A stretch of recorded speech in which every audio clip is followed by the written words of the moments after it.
Hi there, everybody. I want to talk about something. Usually, when I do on this webcam, it always winds up being all screwed up. But this is pretty good. I hate the webcam because everything is out of sync. But I want to talk about how stupid we are. I was just thinking about what this guy was saying about, I don't want to study the psychology of stupid people. But you know what? Let's face it. I think one of the things is we like to see ourselves as quite noble. And when we do really dumb things, we kind of hate that. Because we like to see ourselves noble. Let's get real.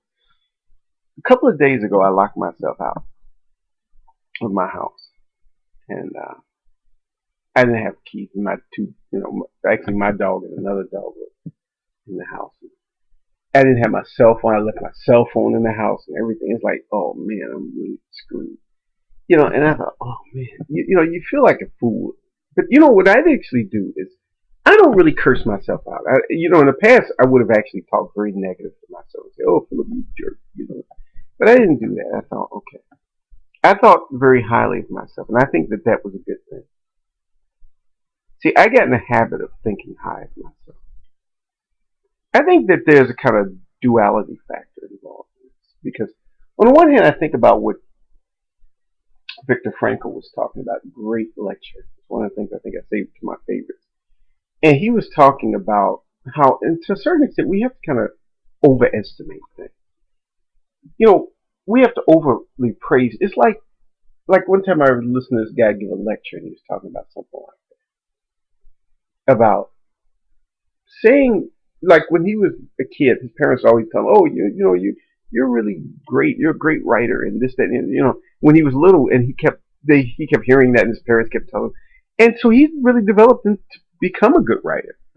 Although his early writing, I'm sure when he was a kid, it wasn't all that great, but to hear that, it encouraged him.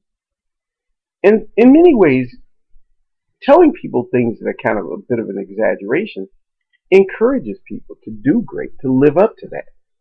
Because if we just tell you, like, if in other words, in a very real way, just being very honest, if we're just honest with you, tell you how it is, like you write something, say there's nothing special about this, then that, you're gonna look at it that way. Oh, okay. But if somebody tell you that your writing is good and your things are great, see, our biggest fear is we're afraid we're gonna spoil a person, and I think to a certain extent you do have to spoil people. I know a lot of times when I was at work, I know that many of my coworkers suffer from what I consider to be low self-esteem. So I kind of, you know, overestimated and overpraised them, to, oh, you all are great, you all the greatest, and I did things for them. And I showed them how important they were to me, although they really weren't that important to me. But, by thinking that way and by showing people that, it really did have an impact. It had a big impact on people to show people that, you all really are fantastic. You're great. You can do great things. That you all are capable. People feel low. They feel, there is a kind of force, and you have to look at it like a force going in the other direction. The force that says, you're not that smart. You're not that great. You all are stupid. You all a bunch of stupid people. You're from a stupid race of people. You're just dumb. And look at how smart we, those other people would be saying, look at how smart we are. We got degrees and we just that and the other thing. You all don't have degrees. You all a bunch of dummies. They don't say that flat out, but I mean, that's the message they get. So I'm kind of countering that with a counter message. Because I would do special things for them. I would, serve them coffee. I would have candy for everybody. I would do all kinds of things. And this is for my group. Other people would come in and they would, yeah, because, wow, they're getting special treatment. Oh, wow, do they deserve it?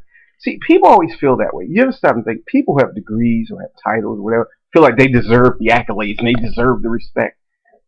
It's like your doctor. Why should your doctor get more respect than you? I mean, what exactly is it that makes him or her more respectful or more worthy of respect? It's a matter of tradition. It's a matter of customary behavior. Doctors get treated that special amount of respect. But if you actually think about it, in so far as relation to what they do to make life longer, we think that the medical field actually made it so that we live longer.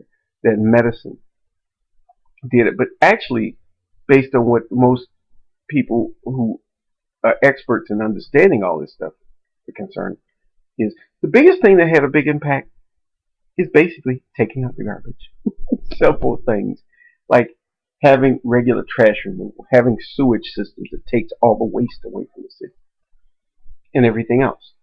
Those things actually contributed to people living longer, more than all of the advances in medical technology put together.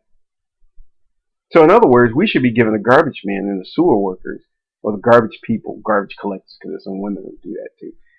All the garbage collectors and all the sewer workers should be getting more praise and more respect and more accolades than the doctors. But we don't. In fact, we look down our nose at those people. So why do the doctors deserve special attention? Why do people with degrees deserve special? Why? I mean, really, in a very real sense, why do they? Other than this, we've gotten in the habit of doing it, and it's become a tradition. Why are they, in a social sense, more worthy of respect? Why is that the case?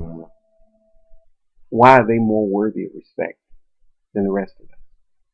How about the file clerks? How about the people who work at the reception office? How about the person who works at Starbucks? You know, you're having a bad day, and that person greets you with a smile, and they could cheer you up. You may be on the precipice of suicide, you know, ready to end it all, but some nice person at the other end of the counter made you have faith in humanity again, made you have faith in life again, make you feel that life is worth living because this person served my cafe latte just right. Of course, on the other hand, they could have messed it up.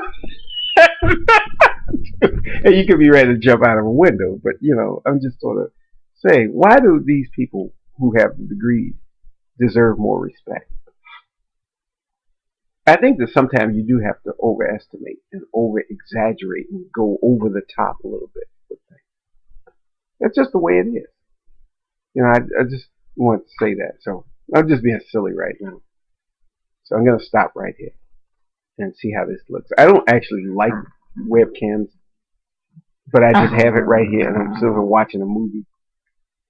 And Missy is simply acting crazy. Missy, stop. Look, say hi to everybody. Say hi.